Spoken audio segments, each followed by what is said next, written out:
Hello everybody, today I've got Dr. Web. Now we all have come to know Dr. Web as a great removal utility, be it Curate or their Live CD. They're both excellent applications for removing infections. However, they do have a full system protection suite that actually prevents infections. It's known as Dr. Web Security Space, and that's what I'll be testing today. So first of all, let's open up their user interface. This is how you have to open it. First of all, it's not this way, in fact. First you have to go to administrative mode, and then you can get the settings. That's fine. I mean, I'm not really concerned about the user interface because, I mean, people don't use that really as much as some testers like to point out. So, I mean, preventive protection, this is the one that I'm most concerned with. This is their zero-day protection module, and right now they've got 3 different levels of protection. By default it's set at minimum, and that's the recommended setting. This is new to version 8, which is their latest version. In the last version it was like totally signature based, so this is the first version where they've implemented some zero-day protection. So let's take a look at it, what exactly it does. So you've got different things here. You've got protection of the host file, and it's set to block if we follow the minimum protection level. And low-level disk access is blocked, driver loading is allowed, image file execution operations is allowed, user drivers is allowed, WinLogon parameters are blocked. That's good. WinLogon notifiers are allowed. So that's, some of these things are, most common malware activities. Like I once had something that messed with the WinLogon and totally screwed up my computer. Windows shell auto run, that's blocked. Executable file associations, that's blocked. Software restriction policies, you've got that covered as well. Now you've got Internet Explorer plugins, program auto run, policy auto run, safe mode configuration, session manager parameters, I don't really know what that is, and system services. So you can set all of these on, or to allow or block or ask according to whatever you like. Now it's really tough for me to decide how to run this test because it's got so many options here. Now let me think. If I were to run it on my machine, I'd probably just set it to medium and forget about it. I would not set it to... So if you follow any of these categories, it does not ask you much. I mean, in Paranoid it just asks for 2 different cases. Otherwise it's just all block, and if you go to minimum, it's pretty much most of them is at allow. So I mean, they're not using the ask feature much, which is good, but I don't really know how good the implementation will be in an application like this. So right now this is the recommended setting. I will take it up 1 level. I'll leave it at medium, and that's how we'll run the test. So we're going 1 step higher than the default. Now we've got Dr. Web Cloud. This also, I think, is a new feature. We will use it. We've got quarantine, proxy servers, self-protection. Then we've got parental control. We can set time limits and web filtering. We've got access control as well, so it's pretty detailed. We've got the spider gate. I think this is a network filter. We've got mail protection, spider guard. This is interesting. Let's take a look at it. They have heuristic analysis.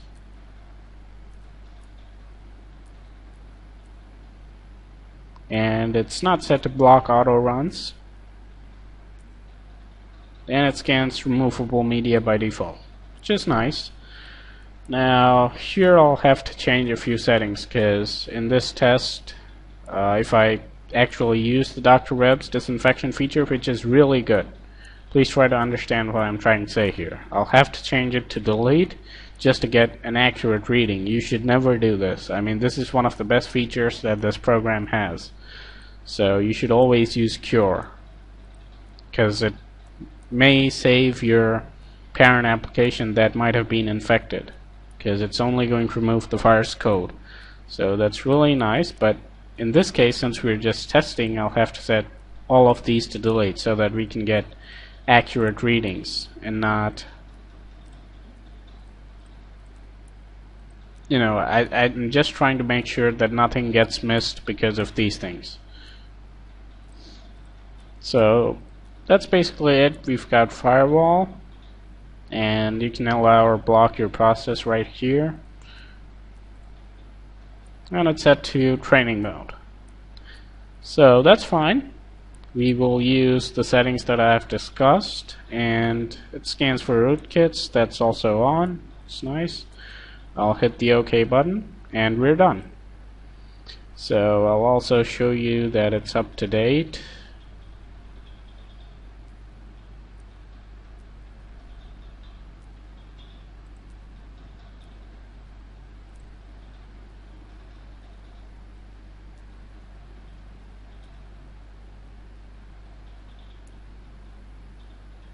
And I'll be right back when this is done.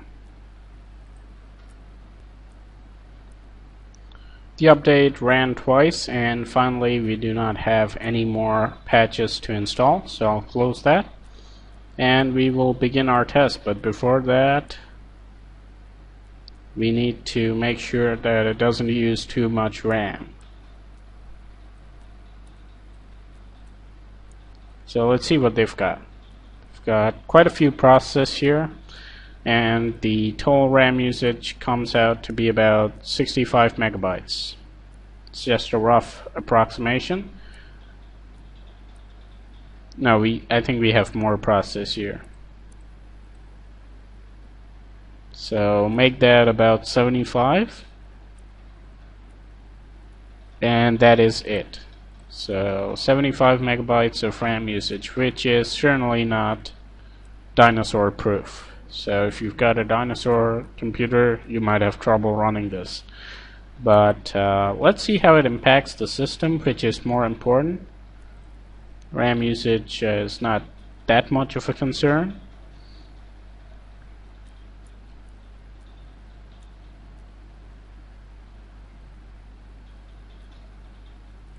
We have 10 uninvited guests here, and we'll see if Dr. Webb can keep them out.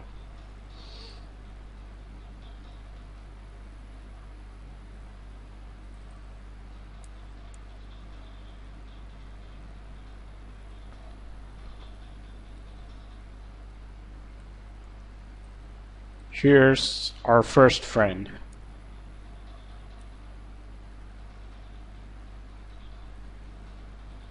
And it's caught and blocked by their spider gate, which is kind of like a web filtering. So first one was shown the door, got the door slammed at his face basically. So the second friend also had the door slammed in its face. So here's the third one.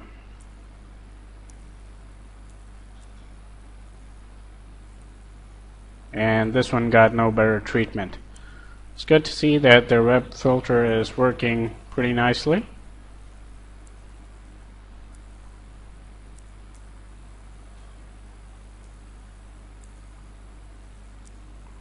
Why does this always happen? It's like the tester's curse. Every time I say something, it turns out otherwise. You can see this one didn't get caught by the web filter, which of course doesn't mean that it's not going to be caught. Might be caught by the signatures, might not be caught, but might potential infection might be prevented by the zero-day component.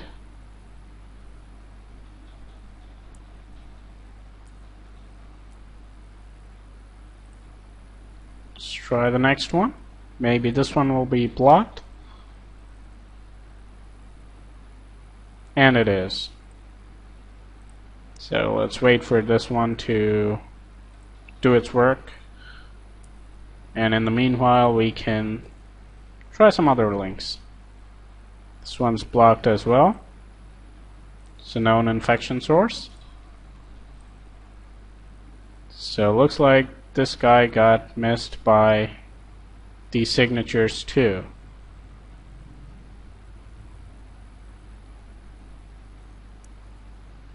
And now it wants to access the internet. And it has a digital signature.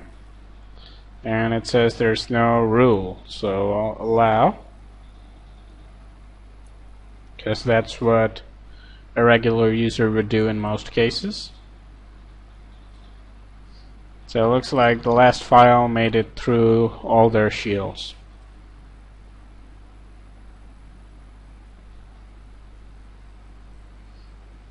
What is this? That's interesting. In fact, that might be the last file. So it looks like the last file tried to drop itself in program files and then it got caught and deleted. So that's nice. So, access to a Windows system object has been blocked for the process. That's nice. So the zero-day prevention module is fully functional, and looks like that is what saved us from that nasty piece of adware. And this thing got caught as well.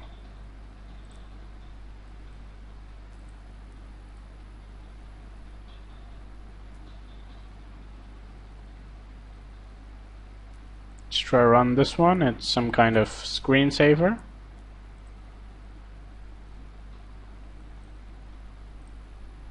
And this one got caught by the file access protection.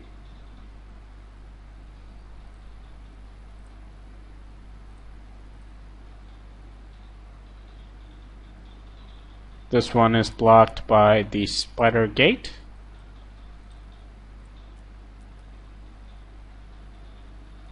And the last one says it's a Java signed applet, but it got caught and blocked as well.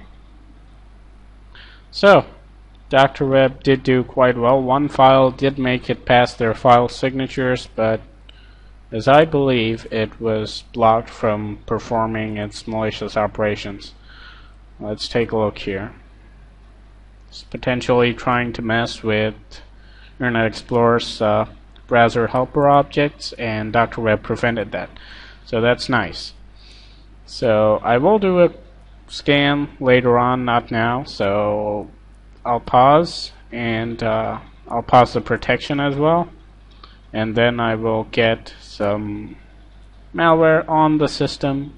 So it's in the house now, and then let's see how many Dr. Web can detect and remove. So these 500 pieces of malware have invaded our peaceful home, and we want them removed. So we're going to do a scan with Dr. Web. Let me show you that there are 500. And now we will check with Dr. Web, and let's see how many remain after the slaughter. So in case you don't know, Dr. Web is from Russia. And they, along with Kaspersky, pretty much revolutionized the way we look at prevention. I mean, there was a time when it was just a monopoly of McAfee and Norton, and these guys just crushed them.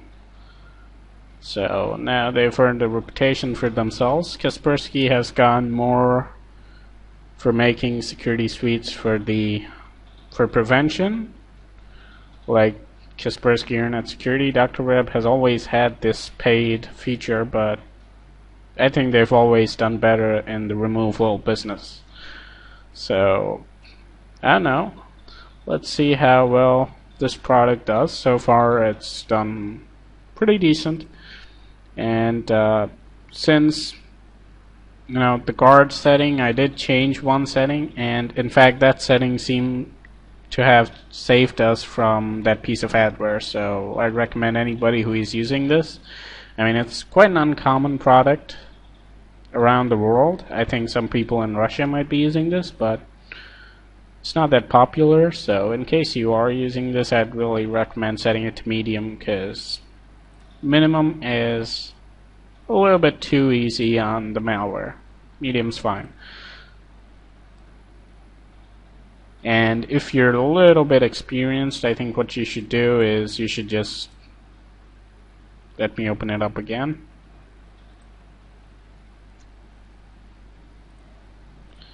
You should just go to custom, and all of these you should just set them to ask, because block might be problematic while running some other applications. So if you set them to ask, there'll never be any harm done, because it's either going to ask you, and if you know that the file is fine, you've got it, so then you can just allow it, or if you don't know anything, you can hit the block button. So it's quite a handy feature. Now I guess I've had enough of talking. I'll pause the video.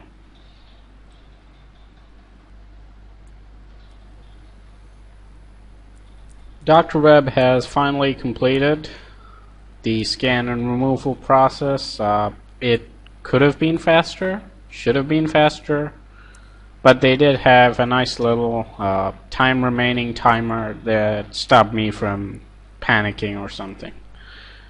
So let's see what's left behind. In fact, we have 20 items. I'll do one more scan to be sure. This time it should be fast.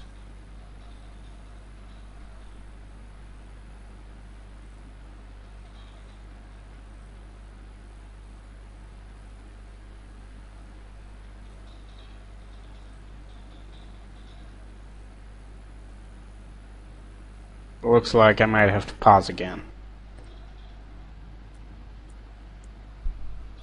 So Dr. Web found another Trojan and it removed it. So that's it. And we're left with 19 items. So let's do the math real quick.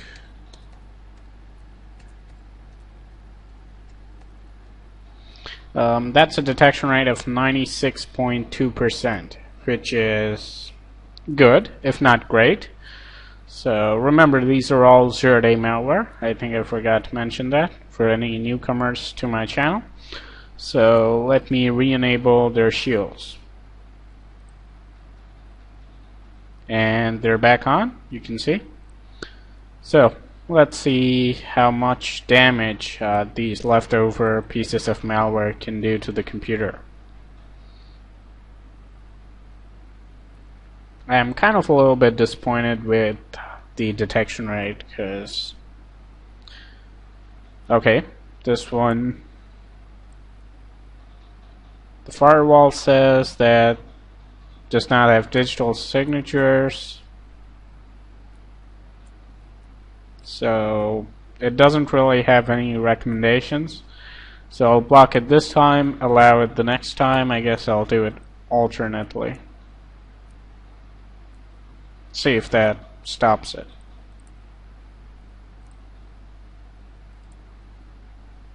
Sure, it's still in memory. Let's try running the next one.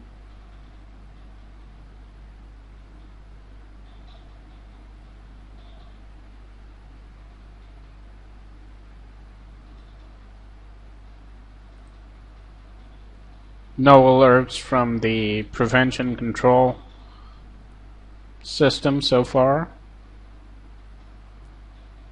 Let me show you that it's turned on.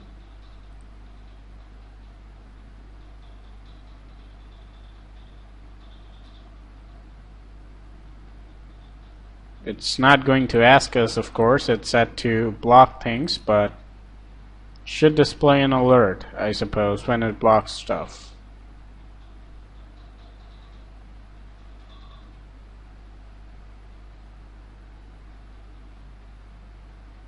Again, this is a firewall alert, so I'll allow it this time, and looks like a couple of files were detected after they were extracted, so that's nice. Some threats got removed there. Let's try the next one.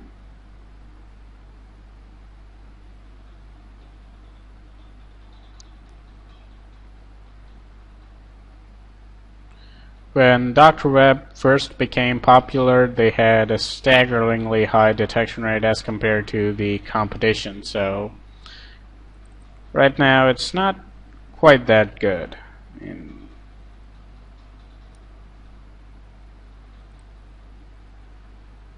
Because they haven't quite evolved as much as the competition has.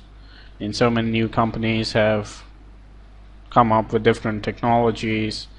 Dr. Web hasn't quite evolved that much. I mean, this is their first version with a zero-day component, and I know a lot of companies that have been having these components for a long time.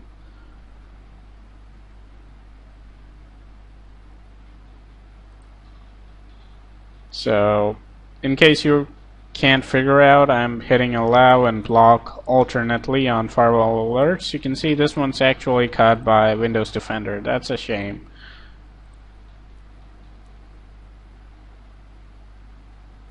Now, I'm not getting any kind of alerts from their intrusion prevention system, so it's kind of like strange. I don't know if it's actually blocking the stuff. Okay, that one just deleted itself. It might actually be blocking it without telling me anything, but during the link scan it did warn me once, so it's kind of like strange. However, it's set to block a lot of operations, so it should be doing that.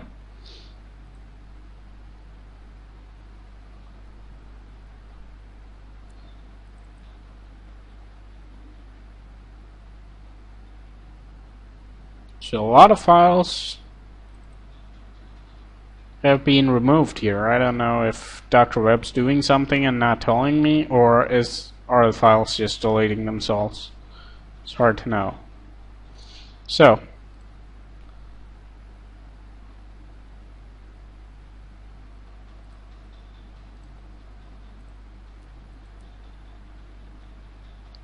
we are still left with 14 files.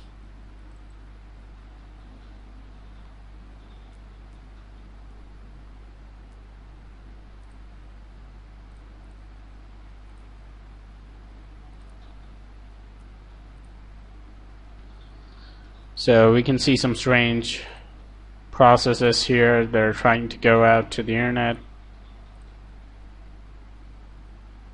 It's not really telling me exactly what to do, so a regular user would be quite confused at this state. It's just telling me that it doesn't have a digital signature. However, there are no clear recommendations. So I'll keep blocking and allowing, and so it looks like these guys are not going to let me rest here. So let me create a rule to block one of these, and let me create a rule to allow the other one. So I guess that's fair enough.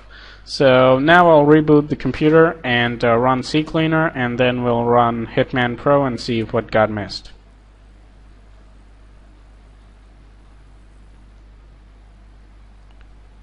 Well, it's kind of like really bad luck here. In fact, I just had the Hitman Pro scan results open when this happened, so I'm like totally taken by surprise here.